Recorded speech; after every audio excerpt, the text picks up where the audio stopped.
চৰকাৰী BPL ঘৰৰ কেইবাটাও আজি ডাঙৰ আপডেট আহি গ'ল। যিসকলে চৰকাৰী ঘৰৰ পইচা লাভ কৰা নাই সেইসকলৰ কাৰণে আজি ভাল খবৰ আহি গ'ল।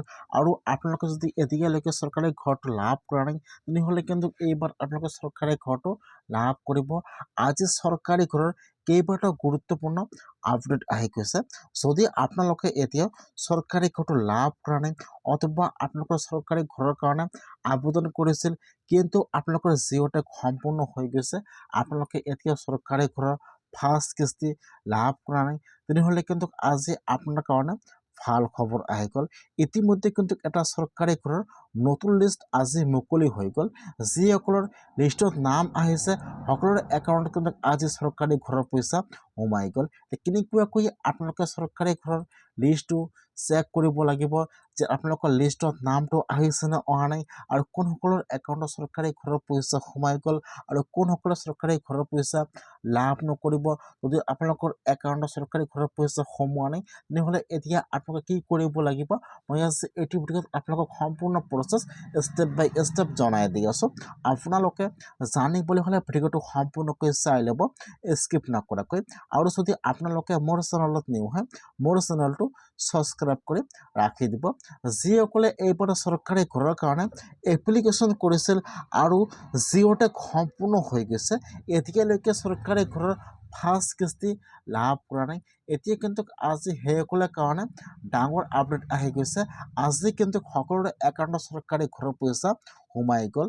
এটা কিন্তু চৰকাৰী ঘৰৰ আজি নতুন লিষ্ট মুকলি হৈ গৈছে। যিসকল মানুহৰ এইটো লিষ্টত নাম থাকিব সকলোৰে একাউণ্টত চৰকাৰী ঘৰৰ ফাৰ্ষ্ট কিস্তি সোমাই গ'ল। কেনেকৈ চৰকাৰী ঘৰৰ নতুন লিষ্টটো চেক কৰিব আপোনালোকে আপোনাৰ নিজৰ মোবাইলৰ পৰা চাই লওক। এতিয়া আপোনালোকে ফাৰ্ষ্ট এইটো অপশ্যনত আহি যাব। মই কিন্তু আপোনাৰ সুবিধাৰ কাৰণে অপশ্যনৰ লিংকটো মই ডিছক্ৰিপশ্যনত দি দিছোঁ। ডাইৰেক্ট ক্লিক কৰি এইটো অপশ্যনত আহি যাব। অহাৰ পিছত আপোনালোকে এতিয়া আৱাজৰ ওপৰত এবাৰ ক্লিক কৰিব। ইয়াত চাব 2 নম্বৰত দিয়া আছে আৱাজত। এতিয়া আপোনালোকে আৱাজৰ ওপৰত এবাৰ ক্লিক কৰিব। এতিয়া আপোনাৰ ওচৰত এইটো ছাৰ্ভিচ অপেন হৈ যাব এনেকুৱাকৈ। এতিয়া আপোনালোকে ইয়াত চাব 2 নম্বৰত দিয়া থাকিব ৰিপৰ্ট। এতিয়া আপোনালোকে ৰিপৰ্টৰ ওপৰত ক্লিক কৰিব। ফাৰ্ষ্ট আৱাজত তাৰপিছত আপোনালোকে ৰিপৰ্টৰ ওপৰত এবাৰ ক্লিক কৰিব। এতিয়া কিন্তু আপোনাৰ ওচৰত এইটো পেজ অপেন হৈ যাব এনেকুৱাকৈ। এতিয়া আপোনালোকে একেবাৰে তলত আহি যাব। ইয়াত চাব ইয়াত যিটো এছ নম্বৰত অপশ্যন দিয়া থাকিব ছ'চিয়েল অডিট ৰিপৰ্ট, ইয়াত যিটো এছৰ 1 নম্বৰ অপশ্যন দিয়া থাকিব বেনিফিচিয়াৰী ডিটেইলছ ফৰ ভেৰিফিকেশ্যন। এতিয়া আপোনালোকে এছৰ 1 নম্বৰ অপশ্যনৰ ওপৰত ক্লিক কৰিব। এতিয়া কিন্তু আপোনাৰ ওচৰত এইটো পেজ অপেন হৈ যাব এনেকুৱাকৈ। ইয়াত চাব দিয়া আছে অল ষ্টেট। এতিয়া আপোনালোকে ফাৰ্ষ্ট ইয়াত আপোনালোকৰ ষ্টেট নামটো আছাম চিলেক্ট কৰি লৈ ল'ব। তাৰপাছত চিলেক্টত ক্লিক কৰিব। ইয়াত আহি যাব আপোনালোকৰ ডিষ্ট্ৰিক্টৰ নাম। ইয়াত কিন্তু অসমৰ সকলো ডিষ্ট্ৰিক্টৰ নাম ইয়াত আহি যাব এনেকুৱাকৈ। এতিয়া আপোনালোকে ইয়াত চাই ল'ব যে ইয়াত আপোনালোকৰ ডিষ্ট্ৰিক্টৰ নাম কোনটো হয়।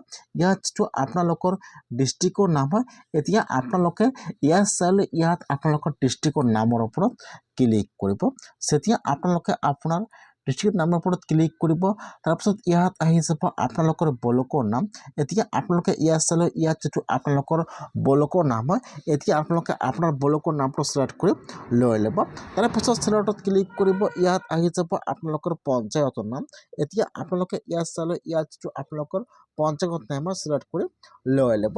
তাৰপিছত চিলেক্টত ক্লিক কৰিব। ইয়াত আহি যাব চন, যিহেতু আপোনালোকে চৰকাৰী ঘৰৰ নতুন লিষ্টটো চেক কৰিব সেইকাৰণে আপোনালোকে একেবাৰে তলত আহি যাব।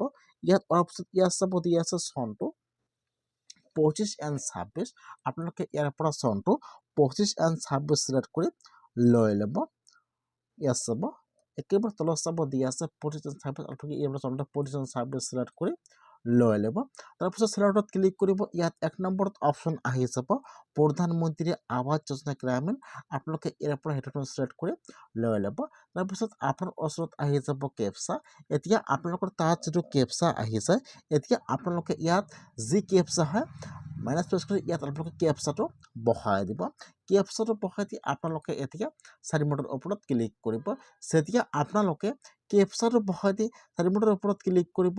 এতিয়া কিন্তু আপোনাৰ ওচৰত আপোনাৰ পঞ্চায়তৰ চৰকাৰী ঘৰৰ নতুন জিৰ' টেগ হোৱা লিষ্টটো ইয়াত অ'পেন হৈ যাব। এনেকুৱাকৈ ফাৰ্ষ্ট আহি যাব আপোনালোকৰ নাম, তাৰপিছত আহি যাব আপোনালোকৰ গাৰ্জিয়ান নাম, তাৰপিছত ইয়াত আপোনালোকৰ ঘৰৰ ID নম্বৰ আহি যাব।